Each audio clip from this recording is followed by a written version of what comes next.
మన అదృష్టమో లేదంటే మనం ఎంచుకున్నటువంటి పాలకులు ఉంటారు కదా, అంటే రాజకీయ నాయకులు ఉంటారు కదా, సో వాళ్ళ అదృష్టమో తెలియదు కానీ almost all Visakhapatnam steel plant అయితే ప్రైవేటైజేషన్ అయితే అయిపోయింది.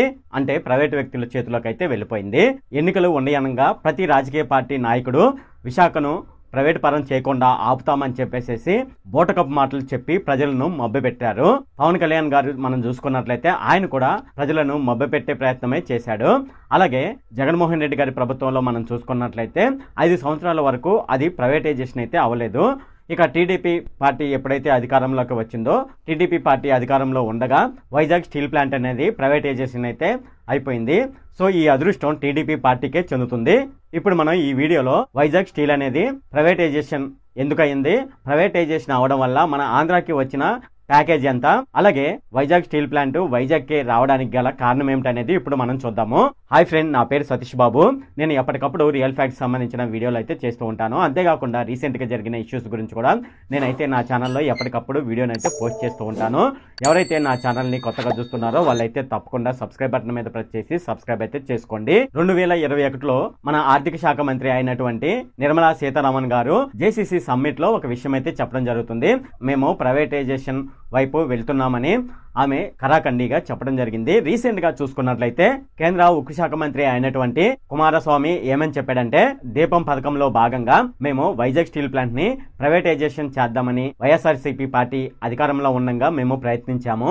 అయితే వైఎస్ జగన్మోహన్ రెడ్డి గారు ఈ 5 సంవత్సరాలు ఆ ప్రైవేటైజేషన్ ని పూర్తిగా వ్యతిరేకించడం జరిగిందని ఆయన చెప్పడం జరిగింది. అయితే రీసెంట్ గా వాళ్ళు చేసిన అనౌన్స్మెంట్ ఏంటంటే, వైజాగ్ స్టీల్ ని దశలుగా దాన్ని ప్రైవేటైజేషన్ చేయడం జరుగుతుందని కేంద్ర ఉక్కు శాఖ మంత్రి తెలపడం జరిగింది. అసలు వైజాగ్ స్టీల్ ప్లాంట్ అనేది ఏ విధంగా అక్కడ స్థాపించడం జరిగింది అనేది ఇప్పుడు చూద్దాము. వైజాగ్ స్టీల్ అనేది ప్రసిద్ధమైన ఉక్కు కర్మాగారము.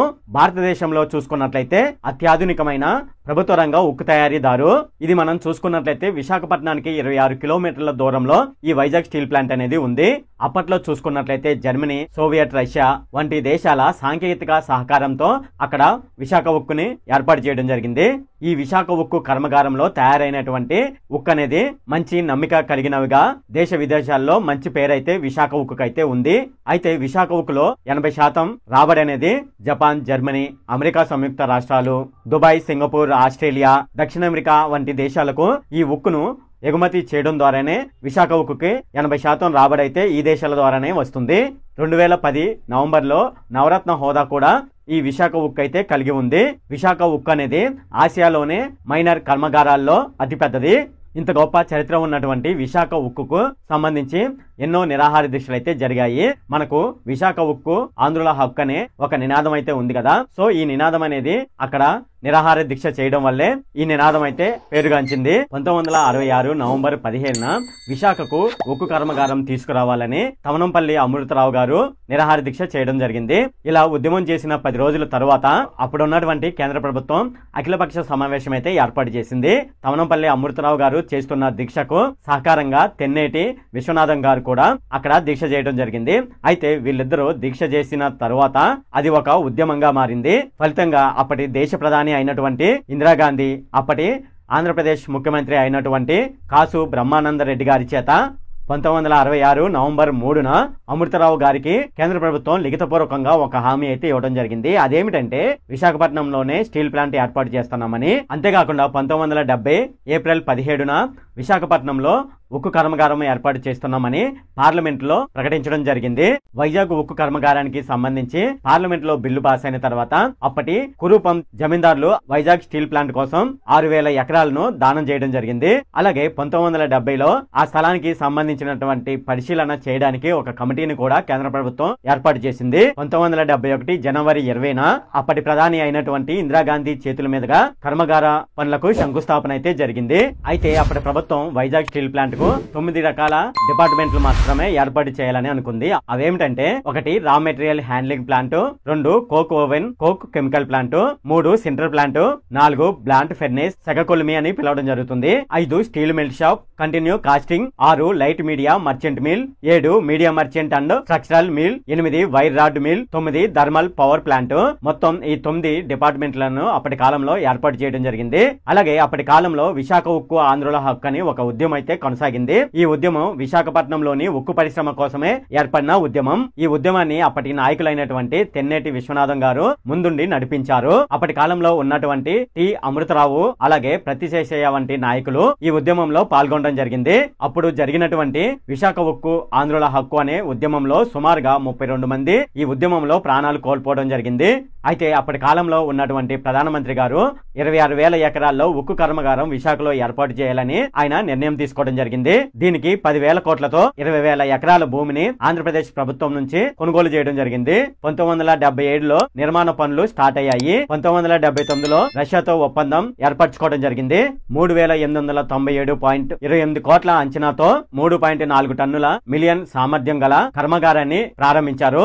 అయితే ఈ కర్మాగారం అంటే వైజాగ్ స్టీల్ ప్లాంట్ అనేది రెడీ అవడానికి సుమారుగా 20 సంవత్సరాల కాలం అయితే పట్టింది. అంటే 1987 డిసెంబర్ నాటికి ఈ కర్మాగారం పూర్తయింది. 1990లో ఈ కర్మాగారం యొక్క ఉత్పత్తి స్టార్ట్ అయింది. అప్పటి కాలంలో ఆ ప్లాంట్ నిర్మించడానికి సుమారుగా 9,000 కోట్ల రూపాయలు అయితే ఖర్చు అయింది. 1994లో చూసుకున్నట్లయితే సుమారుగా 50 కోట్ల రూపాయలు నికర లాభం అయితే వైజాగ్ స్టీల్ ప్లాంట్ కి అయితే వచ్చింది. 1992 ఆగస్టు 8న అప్పటి ప్రధానమంత్రి పివి నరసింహారావు గారు విశాఖ ఉక్కుని జాతికి అంకితం చేయడం జరిగింది. ఈ విశాఖ ఉక్కు అనేది ప్రొడక్షన్ అనేది స్టార్ట్ చేసిన మొదట్లో దేశంలోనే నెంబర్ 1 ఉక్కు కర్మాగారంగా ఇది పేరు పొందింది.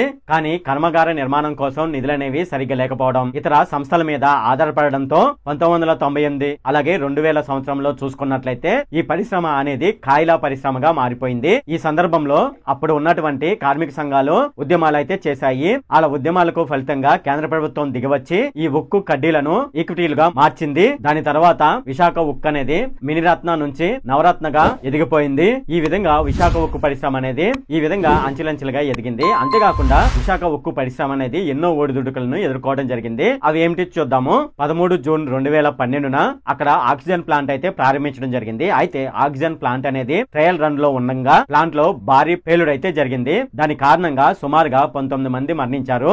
అప్పటి ఉక్కు పరిశ్రమ కేంద్ర మంత్రి అయినటువంటి భేని ప్రసాద్ వర్మ అప్పుడు ఉక్కు పరిశ్రమను సందర్శించి చనిపోయిన వారికి 20 లక్షల రూపాయలు ఎక్స్ గ్రేషియో ప్రకటించడం జరిగింది. అలాగే జూన్ 2014లో కార్బన్ మొనాక్సైడ్ అనుమానిత కేసులో 2 ఇంజనీర్లు ప్రాణాంతకంగా గాయపడ్డారు. అలాగే 7 నవంబర్ 2014న బ్లాస్ట్ ఫెర్నేస్ పార్ట్ 2లో 2వ విభాగంలో ఒక చిన్న పేలుడైతే సంభవించింది. సో దాని వల్ల ఎవరు కూడా చనిపోలేదు. అలాగే ఫిబ్రవరి 2015లో ఒక అసిస్టెంట్ జనరల్ మేనేజర్ తిరిగే డ్రమ్లో పడి ప్రాణాంతకమైన సంఘటనలో చిక్కుకున్నాడు. అలాగే 2019 జనవరి 18న బ్లాస్ట్ ఫెర్నేస్ విభాగం 3లో ఒక హాట్ మెటల్ పైపు లీక్ అయింది. అప్పుడు ఎటువంటి ప్రాణం నష్టం అయితే జరగలేదు. అయితే విశాఖ స్టీల్ ప్లాంట్ అనేది ఇన్ని ఒడిదుడుకులు ఎదుర్కొని నిలబడినప్పటికీ ఇప్పుడు కేంద్ర ప్రభుత్వం దాన్ని ప్రైవేట్ పరం చేయాలని చూస్తుంది. అయితే విశాఖ స్టీల్ ప్లాంట్ కి సంబంధించినటువంటి వివరాలు ఇప్పుడు చూద్దాము. విశాఖ స్టీల్ ప్లాంట్ అనేది 26,000 ఎకరాల్లో దాన్ని ఏర్పాటు చేయడం జరిగింది. మొత్తం 16,000 మంది ఉద్యోగులు అక్కడ పనిచేస్తున్నారు. అంతేకాకుండా 17,500 మంది కాంట్రాక్ట్ ఉద్యోగులు కూడా విశాఖ స్టీల్ ప్లాంట్ లో పనిచేస్తున్నారు.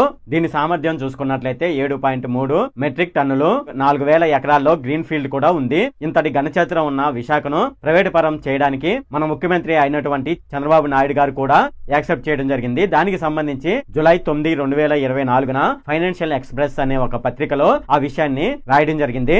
ఇంతటి ఘనచరిత్ర ఉన్నటువంటి విశాఖ స్టీల్ ప్లాంట్ ను ఎందుకు ప్రైవేట్ పరం చేయాలని కేంద్ర ప్రభుత్వం చూస్తుందంటే దాన్ని ప్రైవేట్ పరం చేయడం వల్ల కేంద్ర ప్రభుత్వానికి ప్రైవేటు సంస్థల నుంచి కోట్లలో ముడుపులైతే కేంద్ర ప్రభుత్వానికి అందుతాయి కాబట్టి కేంద్ర ప్రభుత్వం ఈ విధంగా చేస్తుంది. అయితే దీనికి కేంద్ర ప్రభుత్వం ఏమని చెప్తుందంటే వైజాగ్ స్టీల్ ప్లాంట్ అనేది లాస్ లో ఉందని, అందువల్ల దాన్ని ప్రైవేట్ వ్యక్తులకు ఇవ్వడం జరుగుతుందని వాళ్ళైతే చెప్తున్నారు. ఒకటైతే గుర్తుపెట్టుకోండి, వీళ్ళు నిజంగా ఏం చేస్తున్నారంటే ప్రభుత్వ సంస్థలను ప్రైవేట్ పరం చేస్తున్నారు. అలాగే ప్రైవేట్ వ్యక్తులు లాస్ లో ఉన్నట్లయితే వాళ్ళ అప్పులను కేంద్ర ప్రభుత్వమే తీరుస్తుంది. వాళ్ళ అప్పులను కేంద్ర ప్రభుత్వం తీరుస్తుంది కాబట్టి అదే డబ్బులు లాస్ లో ఏ సంస్థ అయితే ఉందో ఆ సంస్థకిచ్చి దాన్ని లాభాల్లోకి తీసుకురావచ్చు కదా. కానీ కేంద్ర ప్రభుత్వం అలా చేయదు. ఎందుకంటే కేంద్ర ప్రభుత్వానికి ఎక్కువ సంఖ్యలో ముడుపులు ఆ విధంగా అందవు కాబట్టి. అలాగే విశాఖ స్టీల్ అనేది లాస్ లో ఉందని చెప్తున్నారు. ఇక్కడ దాన్ని ఏ విధంగా అమ్మాలో జనాలకు ఏ విధంగా చెప్పాలో తెలియక వైజాగ్ స్టీల్ ప్లాంట్ అనేది లాస్ లో ఉందని వాళ్ళైతే చెప్తున్నారు. ఆ లాస్ ని కేంద్ర ప్రభుత్వం భర్తీ చేసే విధానం కూడా ఉంటుంది. కానీ కేంద్ర ప్రభుత్వం ఆ మార్గంలోనైతే వెళ్ళదు.